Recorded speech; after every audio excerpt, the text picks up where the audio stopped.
My name is Don Kwan. I'm an artist based in Ottawa with a studio in the Ottawa Valley.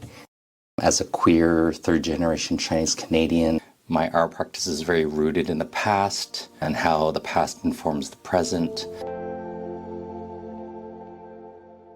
For Hidden Heroes, I was really inspired by the pandemic. We witnessed, people that went back to work. So essential workers like nurses, doctors, security, cleaners, all the people that kind of operated while we were isolated at home.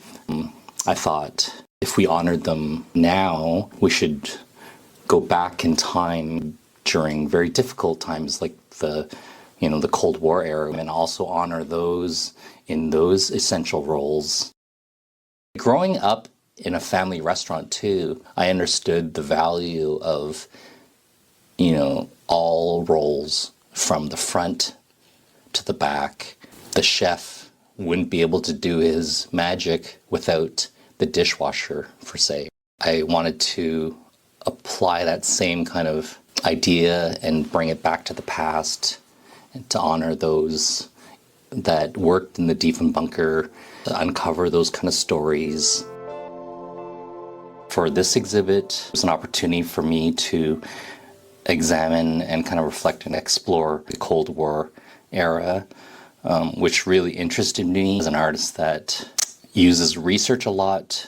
I go back to when my grandfather immigrated to Canada, which was 1922. So I use that as a starting point to kind of look at Canadian history and the footprints of my ancestors and how it leads to where I am today. I went through all the archival images of the kitchen, researched about the laundry facilities and the daily routines of cleaners, the mechanics room. Also, as a person of color, I was also looking for myself represented in this facility too. So I was looking for if there were footprints of Chinese Canadians in the Diefenbunker. Through my research, I didn't find any, but that is a finding in itself. But what I did find was that in the kitchen, some of the menus were reflective of diverse foods. There was a menu, all kind of Chinese Canadian foods, chop suey, wonton soup, egg rolls, noodles. And to me, that was like a little nugget of gold of information that allowed me to kind of see signs of what we now enjoy, which is, diversity, inclusion, equity. And then I looked at what was happening above ground. So what was happening below ground was being very influenced by what was happening above ground, and the politics and the landscape and the socio kind of economic landscape above. So Diefenbunker, he was the prime minister at the time. He was the prime minister that elected the first female into cabinet, Ellen Fairclough. Under his leadership, he was the first to have the first Chinese Canadian member of parliament, Douglas Young. So I incorporated those kind of details into the exhibit. You'll see these structures that house both gold brick bullions and, at first glance, what looks like clothing in the shape of a nurse's uniform, as well as a mechanic's uniform. But under closer inspection, it is actually paper ephemera made up of sourced photographs from the Diefenbunker. Pierre Ramillard, the mechanic of the Diefenbunker, his traditional mechanic's outfit was blue. So in the exhibit, I created a uniform out of paper, and I used cyanotype, which is a 2-part chemical that reacts to sunlight. I love the idea of using natural elements like the sun to kind of create this silhouette of tools that a mechanic would normally use. I wanted to bring that kind of element of sunlight into an otherwise dark space.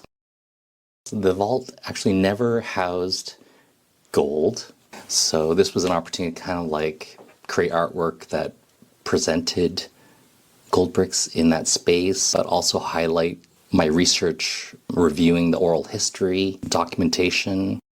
I came across all these little quotes that really stood out to me, and I etched them into these gold bricks.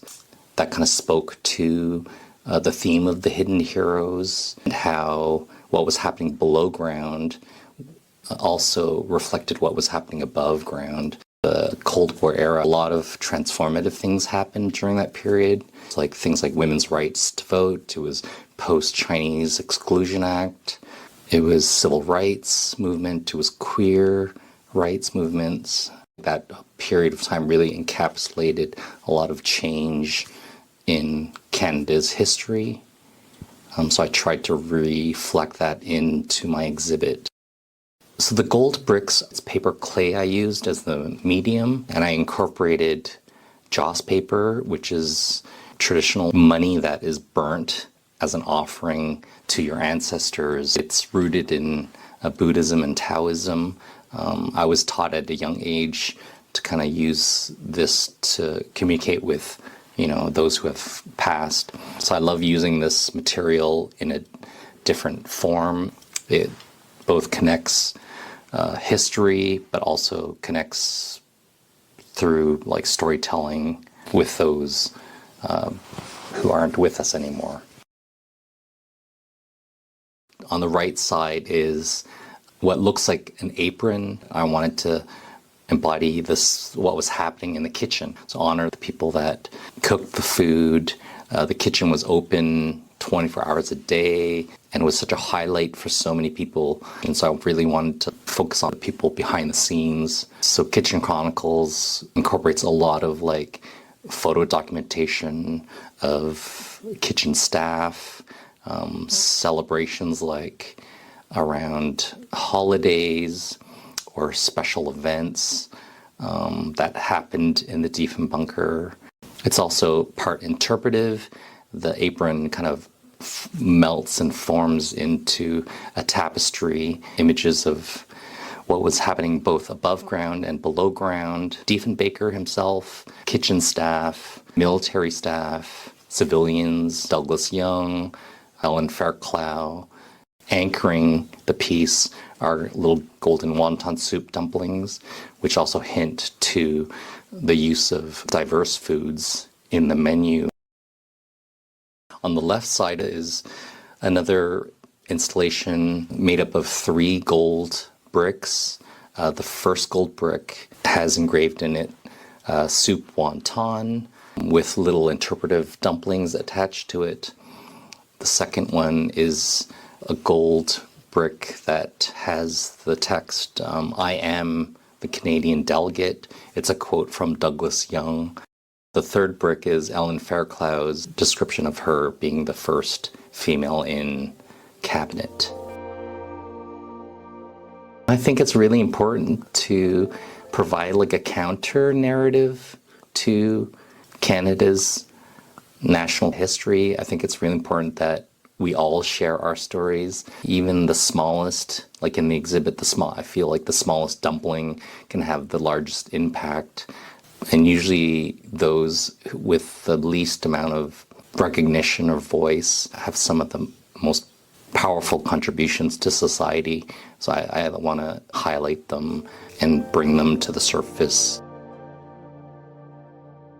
I'm trying to invite people to kind of shift their perspective to allow them to see our national history, society through a different lens.